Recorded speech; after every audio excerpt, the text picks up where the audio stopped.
cena kvality je nejvyšší uznání, jaké je možné v této oblasti získat. V letošním roce je jako jediné zařízení v Plzeňském kraji získalo Centrum pečovatelských a ošetřovatelských služeb město Touškov. Působí především na jižním a severním Plzeňsku a do domu s pečovatelskou službou ve Všerubech u Plzně se teď podíváme i my.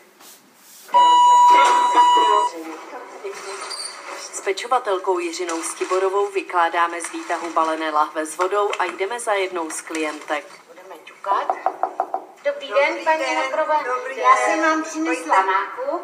Ano, akorát jsem vám, prosím vás, nekoupila banány. Ty byly ošklý. No, jo. To je dobře. My jsme teď vešli do pokoje Jaroslavy Hakrové. No já to tady si vytřu, takhle pouklízím a jinak mi tady obslouží paní správcová, nakoupí, co potřebuju. Já jsem si tady zvykla a je tady fajn. Prostě jsem tady spokojená moc. Tady už to dožiju. Jiřina Stiborová má ve Všerubech na starost zhruba 30 dalších klientů. Práci pečovatelky se věnuje už 30 let. Takže jsem prošla rozvozem obědů, nákupama, úklidama. Tady na baráku jsem měla i ležáky a ty jsem opravdu musela udržovat v čistotě.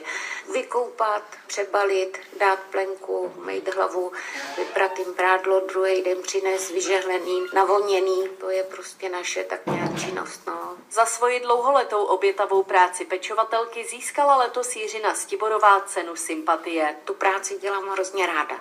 Já jsem ráda mezi lidma, ať je to mladý nebo starý. Ba naopak těm starým spíš se snažím, i když už jsem taky důchodkyně, trošku pomoct. Prostě držíme to při životě. Kort po té mé nemoci, tak mě to dává sílu. No. Kromě ceny pro pečovatelku získalo Centrum pečovatelských a ošetřovatelských služeb město Touškov také národní cenu kvality. Organizaci řídí od ledna 2012 Lenka Šeflová.